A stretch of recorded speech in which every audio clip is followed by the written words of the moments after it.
Tale of Peter Rabbit by Beatrix Potter.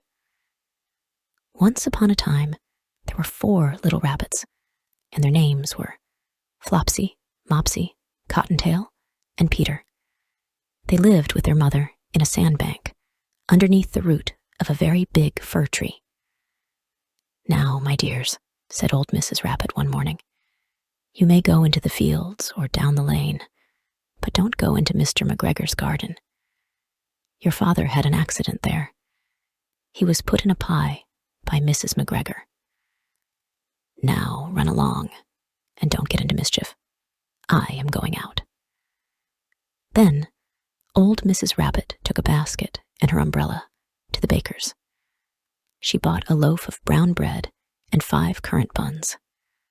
Flopsy, Mopsy, and Cottontail, who were good little bunnies, went down the lane to gather blackberries.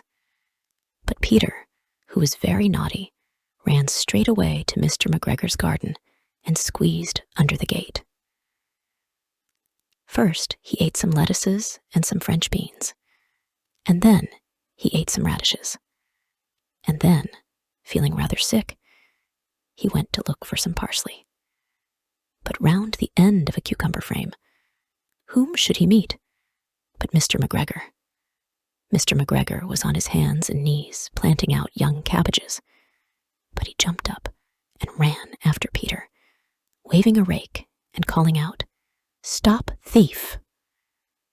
Peter was most dreadfully frightened. He rushed all over the garden, for he had forgotten the way back to the gate. He lost one of his shoes among the cabbages, and the other shoe amongst the potatoes. After losing them, he ran on 4 legs and went faster, so that I think he might have got away altogether if he had not unfortunately run into a gooseberry net and got caught by the large buttons on his jacket. It was a blue jacket with brass buttons, quite new. Peter gave himself up for lost and shed big tears, but his sobs were overheard by some friendly sparrows, who flew to him in great excitement and implored him to exert himself. Mr. McGregor came up with a sieve, which he intended to pop upon the top of Peter. But Peter wriggled out just in time, leaving his jacket behind him, and rushed into the tool shed and jumped into a can. It would have been a beautiful thing to hide in, if it had not had so much water in it. Mr. McGregor was quite sure that Peter was somewhere in the tool shed, perhaps hidden underneath a flower pot. He began to turn them over carefully, looking under each. Presently, Peter sneezed. "Curty-shoe!" Mr. McGregor was after him in no time, and tried to put his foot upon Peter, who jumped out of a window, upsetting 3 plants. The window was too small for Mr. McGregor, and he was tired of running after Peter. He went back to his work. Peter sat down to rest. He was out of breath and trembling with fright, and he had not the least idea which way to go. Also, he was very damp with sitting in that can. After a time, he began to wander about, going lippity, lippity, not very fast, and looking all around. He found a door in a wall, but it was locked, and there was no room for a fat little rabbit to squeeze underneath. An old mouse was running in and out over the stone doorstep, carrying peas and beans to her family in the wood. Peter asked her the way to the gate, but she had such a large pea in her mouth that she could not answer. She only shook her head at him. Peter began to cry. Then he tried to find his way straight across the garden, but he became more and more puzzled. Presently, he came to a pond where Mr. McGregor filled his water cans. A white cat was staring at some goldfish. She sat very, very still, but now and then the tip of her tail twitched as if it were alive. Peter thought it best to go away without speaking to her.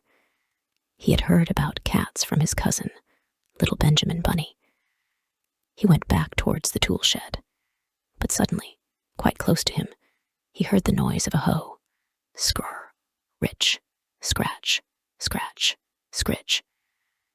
Peter scuttered underneath the bushes. But presently, as nothing happened, he came out and climbed upon a wheelbarrow and peeped over.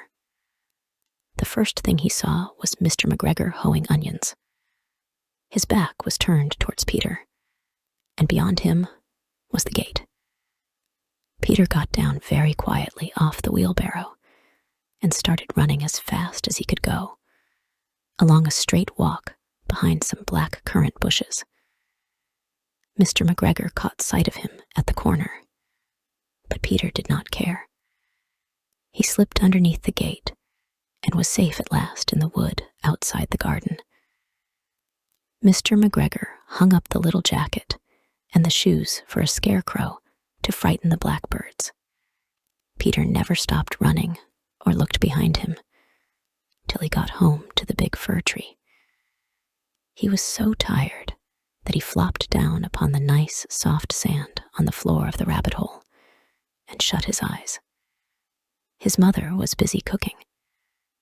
She wondered what he had done with his clothes. It was the second little jacket and pair of shoes that Peter had lost in a fortnight. I am sorry to say that Peter was not very well during the evening. His mother put him to bed and made some chamomile tea, and she gave a dose of it to Peter, 1 tablespoonful to be taken at bedtime. But Flopsy, Mopsy, and Cottontail had bread and milk and blackberries for supper.